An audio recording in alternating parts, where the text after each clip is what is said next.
job, they paid me just enough to keep me from quitting, and I worked just hard enough to keep from getting fired. How many know people like that? Blink your eyes if you understand what I'm talking about. I was parked. I knew I could do more.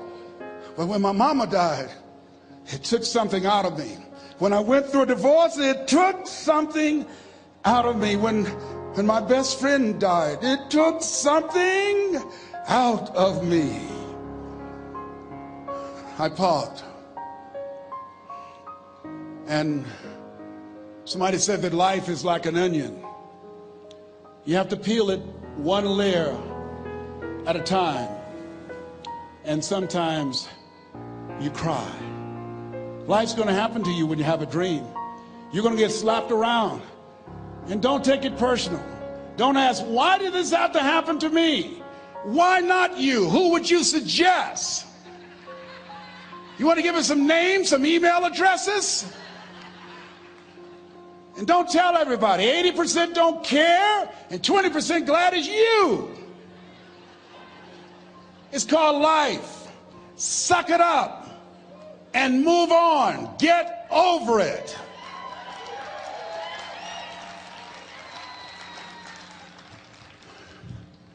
It happens to everybody. Here's the other thing is you look at your goals and look at your dreams.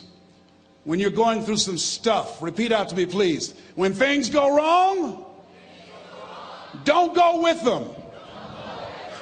Yes, write that down. When things go wrong, don't go with them. When you're working on a business deal, you're counting on some money. Someone said you will get the loan and it falls through. You have an event. And the people that you thought would be there and support you, they don't come through. Or someone turns against you, or you get ripped off. It's going to happen to you.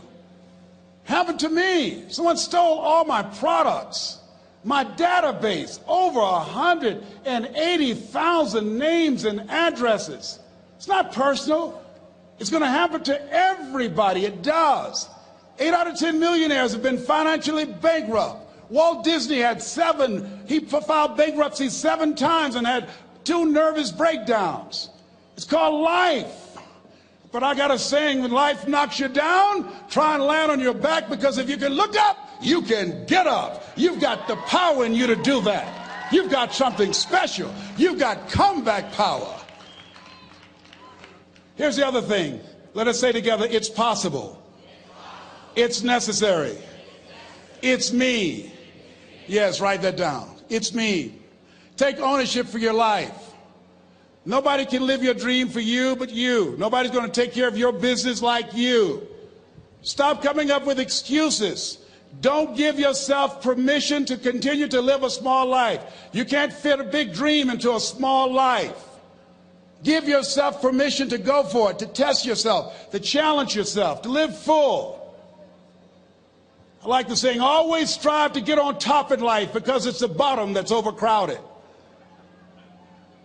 The reason you're here is because there's something in you that says, I can do more. This just can't be it. There's something in you. There's a calling on your life. There's something in your heart that caused you to get dressed and spend the money to go to seminar after seminar and listen to message after message and speaker after speaker. Because there's something in you that tells you this is not it for you. You have not peaked here.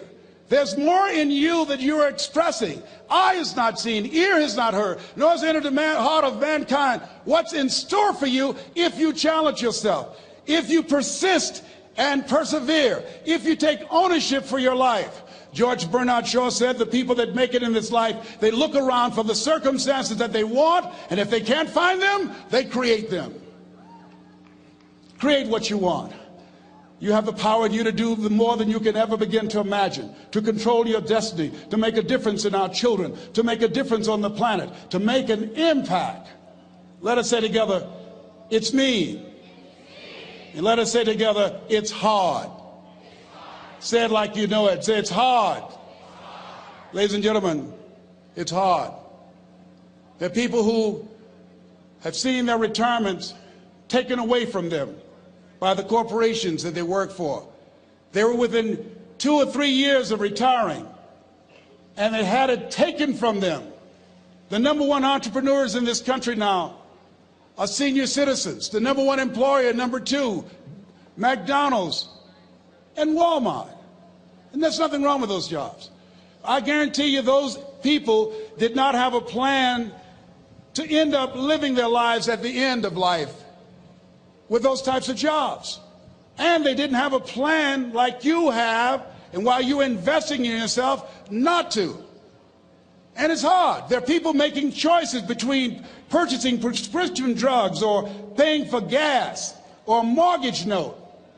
It's hard when you're working on a job for 20 years, 30 years, give them some good years, and then they come in and tell you, we've downsized. In other words, you're fired. And then you have to start all over again. How many of you know it's hard? Raise your hands, please. It's hard. And it's not fair. One of the things I like about T. Harv is he talks about work and investing in yourself. It's not fair when people are going up against that kind of stuff to tell them just think positive and be enthusiastic and everything will work out all right. Ain't that kind of party. It's hard. Life will put some knots on your head. I bought my first home for my mother. I was rushing, didn't know what I was doing, and I bought a home that had a lien against it. And they called me, Mr. Brown, yes, there's a lien against your property. We need $55,000 if you're going to stay there. Wait a minute, sir. I just bought this home. The guy told me there were no liens against it. I'm not the one that owe you the money. You should have checked that out, Mr. Brown. Come on. I called my attorney. We followed up. Yes, Les, there's a lien against the property. But he told me there were no liens. He lied, obviously. Oh, my God. He told me he wanted to help me because he admired the fact that I was buying this home for my mother and that he was adopted, and he identified with me. Les, he suckered you. He played you, man. So what? Well, would they take payment arrangements? What about $5,000 a month? They want all the money, Les. They want all the money, or you're going to have to get out. The house is going up for sheriff's sale. Do you have it? No, I don't have them. Can they give me some time? Tell them to give me 3 months, please. Give me 3 months. My mother's in her 70s, man. She has a bad heart. Don't do this to me. This is my dream. Don't do this, man. Please, let me talk to them. Les, I'm talking to their attorney. They don't want to talk to you.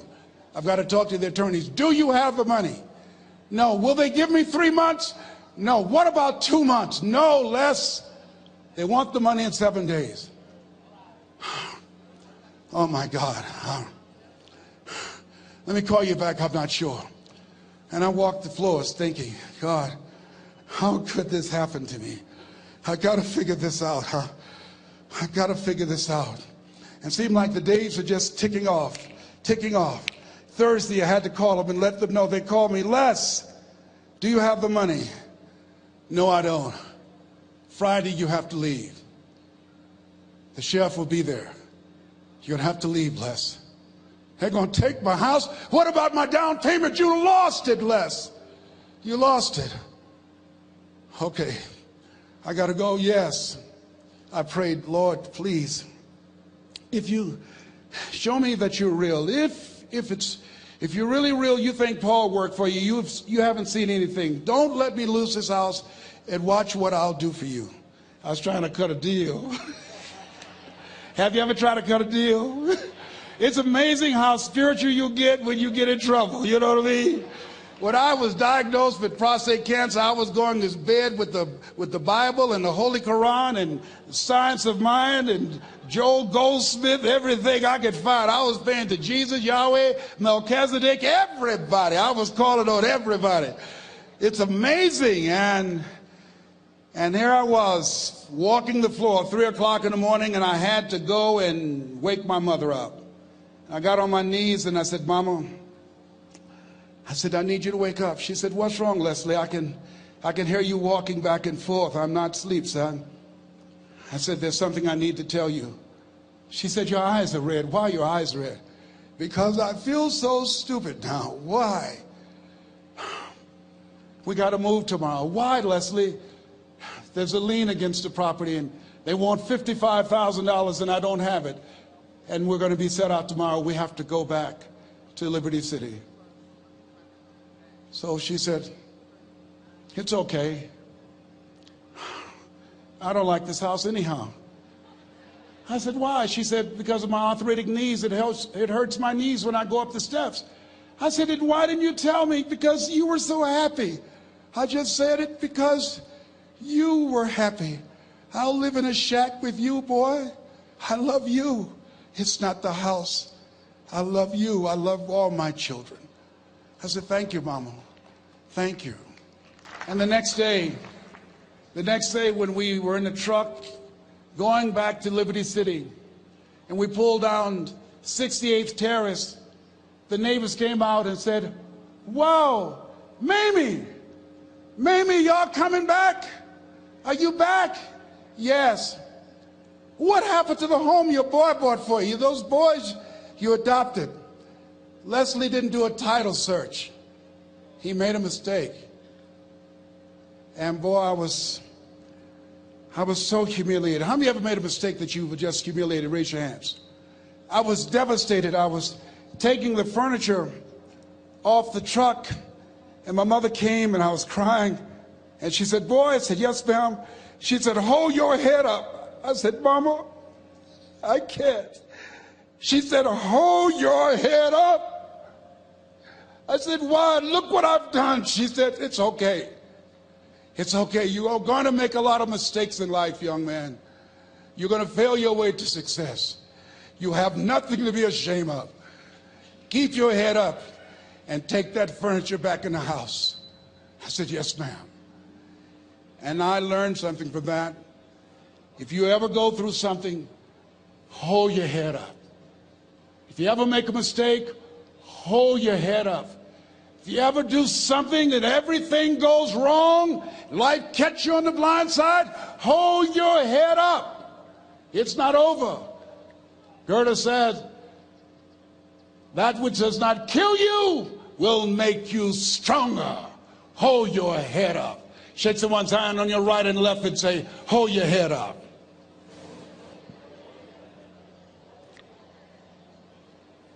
Here's something else, ladies and gentlemen. Repeat after me, please. You got to be hungry. Everybody together, you got to be hungry. I'll never forget Mr. Washington said, Mr. Brown, yes, sir. What do you want to do with your life, young man? I said, sir, I want to be a disc jockey. He said, Mr. Brown? I said, yes, sir. He said, you got to be hungry. I said, what do you mean by that? He said, people that are hungry are willing to do the things today others won't do in order to have the things tomorrow others won't have. People that are hungry are willing to invest in themselves. People that are hungry will go to seminars and workshops. People that are hungry are always searching, always seeking higher ground. So how do you want to make it? I said, I want to be a disc jockey. He says, good. Here's what to do. He said, I want you to read 10 to 15 pages of something positive every day. He said, you don't get in life what you want, you get in life what you are. You must program yourself to success. He said, I want you to listen to Earl Nightingale and Zig Ziglar. Listen, faith comes by hearing and hearing and hearing. He said, I want you to change your relationships. And I don't want you to ever lose your hunger. I said, what do you mean by that? He said, people that are hungry are unstoppable. People that are hungry are no matter what people. They make it happen no matter what. He said, I want you to listen to Paul Harvey. Who is he? He's the world's greatest communicator. Success leaves clues, young man. Always listen and follow people who are doing what it is you want to do at the level you want to do it and learn from them. I told T. Hobb when we were standing by the stage, I said, hey, man, I want to work more with you. I want you to coach me. I want to learn from you. See, I found you're never too old to learn and you're never too young to teach. Always have a thirst for learning. So I listened to Paul Harvey every day on the radio. While in school, I would go out and listen in his car. He gave me his keys. I was working to develop myself. And I continued to listen to motivational messages, and he would take me to see the late Dr. Norman Vincent Peale, who wrote the book, The Power of Positive Thinking. I toured with him before he passed. You have something special. You have greatness within you. Don't allow your circumstances to determine who you are. Don't allow your negative thoughts to hold you back. You have something special. You can do more than you can ever begin to imagine. Dr. Peel was an incredible man. I admired him. When he spoke, he gave me goosebumps. I can feel him in my heart. And I never forget, we were coming back to the school, and Mr. Washington said, Mr. Brown, yes, sir. When Dr. Peel spoke, you didn't move. When he spoke, you were hanging on every word. When he spoke, we didn't have to tell you to sit down and be quiet. Why? I said, sir, I could feel him when he talked. I felt like he was talking to me, sir. He said, he was. I said, but he doesn't know me, but he was speaking to you. Did you feel him in your heart? I said, yes, sir. He said, most people feel him in their head. If you felt him in your heart, he said, listen to him, son. Follow him, learn from him. And I would go to seminars and workshops. Anywhere I would find where Dr. Peel was, I would be in the audience. I would drive 200 and 300 miles just to hear him speak. And my dream and vision was to share the stage with him. I thought about it. What is your goal? What is your vision? I want you to hold it in mind. There's some power in that. Because when I became involved in speaking, I never forget, I got a call from Og Mandino, who wrote the book, The Greatest Salesman in the World. He said, Les, I'm stuck in Philadelphia. I need to be in Kankakee. Dr. Norman Vincent Peale is appearing. I can't make it. I heard you're in Chicago. I said, yes, I am. Can you go and open for me? I said, yes, man. Oh, my God. Dr. Peale, I said, yes, I'd love to do it. And I went there and I came. I said, hi, I'm Les Brown. He said, you're not the band of renown? I said, no, I'm Mrs. Mamie Brown's baby boy. I'm here to speak. He said, come backstage. And his wife, Martha, was there. And she said, Papa, Les Brown is here, the speaker. And he said, Les Brown? Les Brown shoot for the moon? Because even if you miss, you'll land among the stars? I said, sir, that's my quote. I wrote you when I was in the 11th grade. I was a part of a special education class project. That's my quote. He said, I know. I end all my speeches with that quote. And Dr. Peel had a great sense of humor. A young man was backstage, and I had so many questions to ask him, and my mind froze up, and the young guy said, Dr. Peel, how old are you? And he was up in age. He said, Sonny, I'm 92. The young man looked at him and said, I don't know if I want to live to get 92. He said, that's because you've never been 91.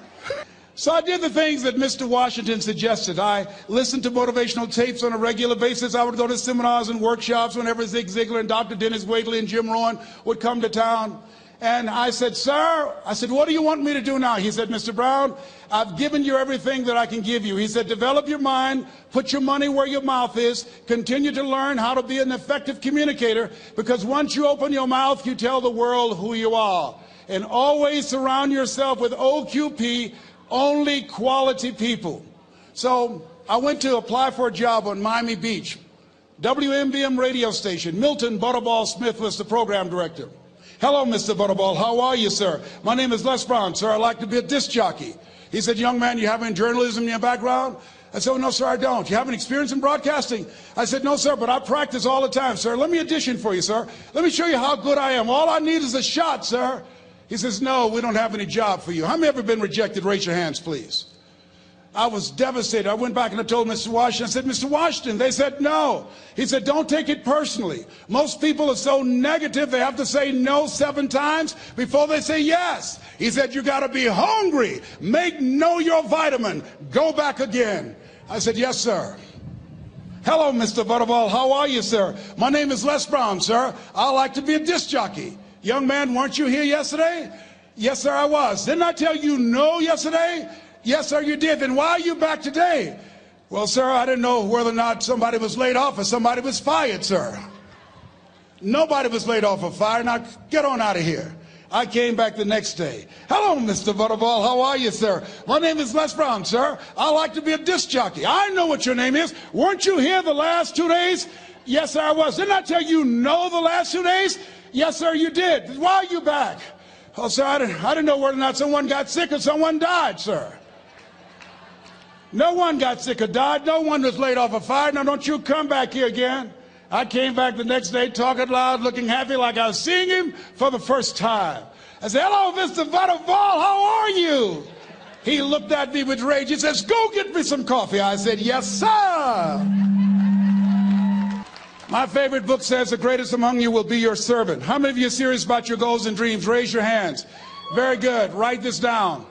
Provide more service than you get paid for. Provide more service than you get paid for. I go to a lot of seminars and workshops. And one of the things I know about T. Harv Eckert, when I was sitting in the class with Robert Ruppel and all of the other presenters, they hold themselves to high standards and they provide more information than anybody else in the industry, bar none. They hold nothing back because their commitment is for your success.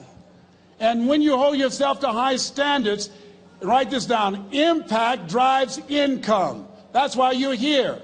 Because the training, the seminars, been making a difference in your life. If they did not have impact, 200 or 300 people would be here, if that amount. Impact drives income. So I became the errand boy for the disc jockeys.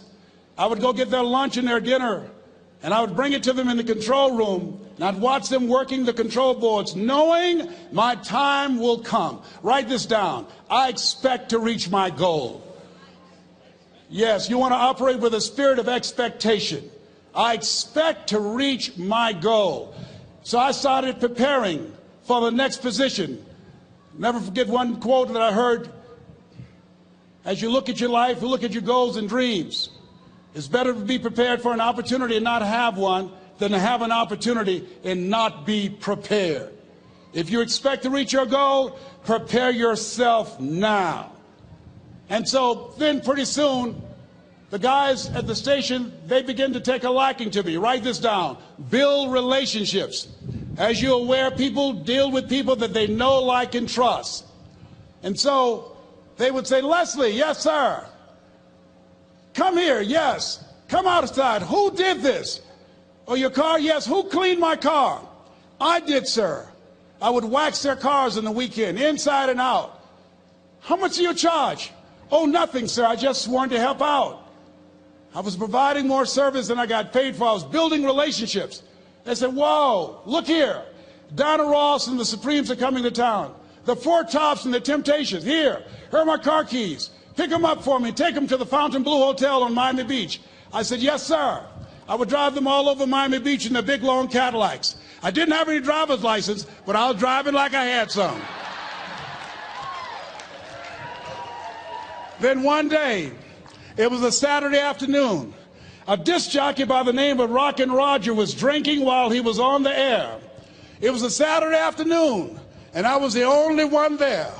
Rockin' Roger got so drunk, he could not complete the show. He started slurring his words. He's about to fall off the chair. And there I was, looking at him through the control room window, walking back and forth, young, ready, and hungry. I was saying, drink, Rock, drink. Drink, Rock. I'd have gone and get him some more if he'd asked me to. Then pretty soon the phone rang. It was the general manager, and I answered the phone. I said, hello? He said, young boy, this is Mr. Klein. I said, I know. He said, Rock can't finish his program. I said, I know. He said, would you call one of the other DJs in? I said, yes, sir. I said to myself, he must think I'm crazy. I called my mom and my girlfriend, Cassandra. I said, y'all come out on the front porch and turn up the radio. I'm about to come on the air.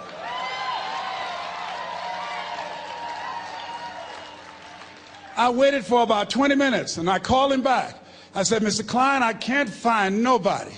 He said, young boy, you know how to work the controls? I said, yes, sir. He said, go in there and segue the record, but don't say nothing here. I said, yes, sir. I couldn't wait to get old Rock out of the way. I put on a fast record. I said, look out, this is me, LB Triple P. Les Brown, your platter playing papa. There were none before me, and there will be none after me. Therefore, that makes me the one and only. Young and single, love Domingo, certified, bona fide, indubitably qualified to bring you satisfaction and a whole lot of action. Look out, baby, I'm your love man. I was hungry. I was hungry. Get old man a round of applause.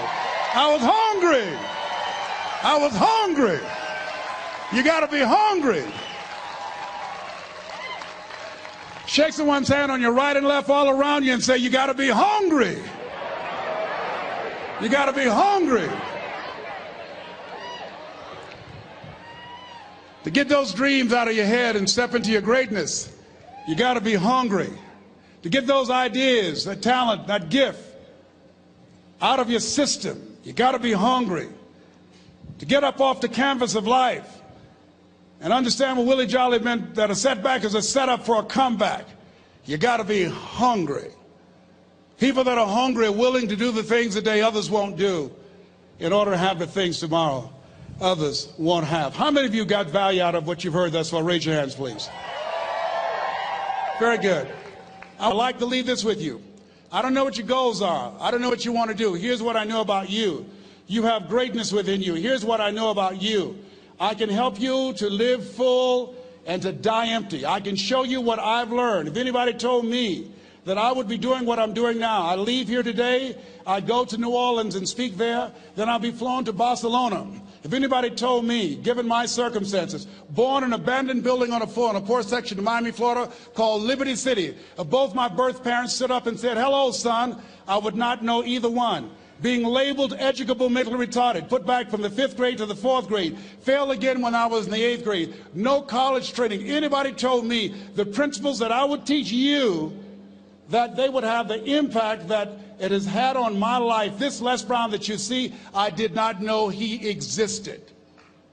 And I tell you that you have greatness within you. You have the ability to do more than you can ever begin to imagine. Come into the room with me, and I guarantee you your life will never be the same again. I like to leave this with you. I don't know what your goals are.